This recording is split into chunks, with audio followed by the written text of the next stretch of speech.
এই রাস্তাটা এই এলাকার মানুষের এবং মসজিদের মুসল্লিয়ানদের রাস্তা। এই যেখানে গাছগুলা, এই গাছগুলা মানুষের গর্ত লাগিয়া মানুষ মুসল্লিয়ান মসজিদে আসতে পারে না, তাদের সমস্যা হয় এবং এলাকার মানুষেরও সমস্যা হয়।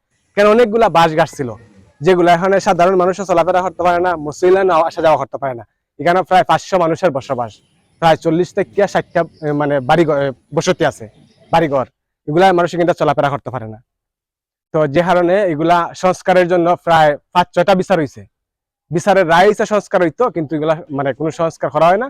পরে মসজিদ কমিটি এলাকায় মানে মুরব্বিয়ান মিলিয়া কিছু সংস্কার করা হয়েছে। মসজিদের উপরে আরো গাছ আছে, তারপরে বাঁশ আছে, এগুলা আমরা সংস্কার করার জন্য যেমনি মানুষ চলাফেরা করতে পারে আমরা এটা চাই।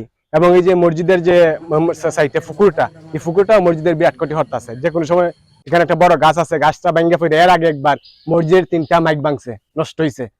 এখন আবার যে কোনো সময় গাছ ফিরা মসজিদ ভেঙে পড়তে পারে, এই অবস্থা। তা আমরা এগুলা সুষ্ঠু তদন্তের মাধ্যমে সঠিক সমাধান চাই। টিয়ন সাহেব তার দরখাস্ত আছে, সেনাবাহিনী দরখাস্ত আছে। এরপরে আমরা 2 গ্রামের মই মুরব্বিয়ান মেম্বার চেয়ারম্যান লইয়া এটা বিচার হয়েছে।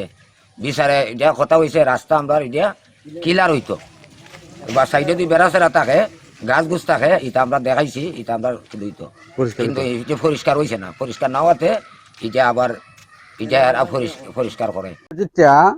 এই মসজিদটা সম্পূর্ণ দিনের বেলায় অন্ধকারটা, এই যে গাছগাছালি জাপ দেওয়া মসজিদটা ছাদের উপরে সমস্যা বুঝছে না।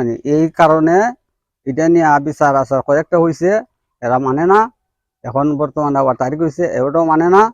এখন আমরা মসজিদের এই কেজমত হইতো, মসজিদ আমরা পরিষ্কার হইতো, এটা হতে পারে। এবং ওই যে একটা গাছ হয় না, এই গাছের যে ডালটা আছে, এই যে অত বড় ডালটা আছে, এই ডালটা যদি ভাঙিয়ে পড়ে তাহলে মসজিদ আমরা থাকবে।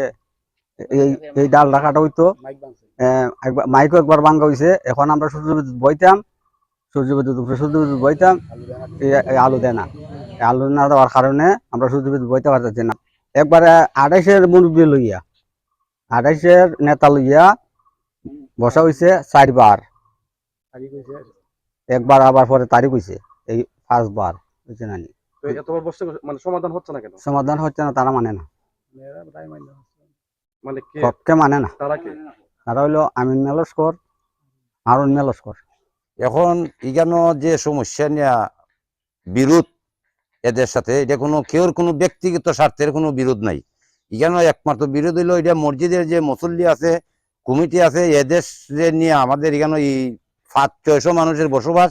এই বিচার গুলাতে 5টা-6টা বিচার হয়েছে, ওয়াতে মানে এটা একবারে পরিষ্কার। মুরব্বিয়ান এখন তো কইছেন এই গাছ বার যারা মসজিদের ক্ষতি করতেছে এগুলারে নিষ্কাশন কইরা দেওয়ার লাগিয়া, এরা বিচার কইরা গেলে পরে রায় হয়, কিন্তু এরা রায় মানে না, কার্যকারী করে না। এই কারণে আপনার লাস্টে এই বিএনপির নেতা, ইউনিয়ন নেতা ইলিয়াস মিয়া, তার মাধ্যমে একটা সর্বশেষ একটা তারিখ হয়। নুরুল হক মাস্টার, প্যানেল চেয়ারম্যান, এদের বিনিময়ে একটা তারিখ হয়। তারিখ হওয়ার পরে দিয়া এই তারিখও রায় এরা এই কার্যকারীটা করে নাই। লাস্টে এর মধ্যে আবার আরেকটা তারিখ হয়েছে, এই তারিখের দিন এরা কইছে আর বিচার এরা বুঝতো না। এরা উচ্ছৃঙ্খল মানুষ, এরা যে কোনো সময় মানে যে কোনো ফায় তারা কইরা মানুষ সেখানে মধ্যে এহতুক ভাবে মালি মহদ্দমায় হয়রানি করার জন্য এরা ফায় তারা আরম্ভ করে দিছে। এখন এই মক্তবের যে মুসল্লি এবং কমিটির লোক, এদেরকে নিয়ে এখানের মধ্যে কিছু ডাল ফালা আপাতত যারা বেশি অতিরিক্ত ক্ষতি হইতেছে, এগুলা কিছু ডাল ফালা খাটা হয়েছে। এখানের মধ্যে এই যে বাস দেখতেছেন, এখান থেকে সীমানা রইলো আমিন লস্কর, এই জায়গাটা এখান থেকে হইলো ইব্রাহিম বিশিষ্ট মুরব্বী গ্রামের, তাই না, এখান থেকে দুই বাস পর্যন্ত। এখানে ইব্রাহিম মেয়েও বাড়িত না, আমি শাহ আলম আমারও জায়গা আছে এখানের মধ্যে, আমিও বাড়িত না। এখানের মধ্যে এই মুসল্লিরা এবং প্লাস সাথে কমিটি মসজিদের, এদেরকে নিয়ে এরা আমাদের বাস কাটছে। এখানের মধ্যে অন্তত 17-18টা বাস কাটছে। ওই যখন বাসগুলো এখানের মধ্যে গার্ডের মধ্যে আমরা খাইতে রাখছি, আমরা বাড়িত না। কিন্তু আমরা এর মধ্যে কোনো বিমত নাই, আমরা মসজিদের ক্ষতি ভয় আমরা হয়তো হাঁটতাম পারি না, আমাদের মানুষও নাই, এই বিদায় মুসল্লিরা রাখাচ্ছে, কমিটিরা রাখাচ্ছে। এই হলো আমার বক্তব্য। এটা যেহেতু প্রশাসনের কাছে আমার জোরদার সবিনয় অনুরোধ, প্রশাসনের মাধ্যমে এটা যাতে সুস্থ তদন্ত করে একটা সুন্দর সমাধান হয়।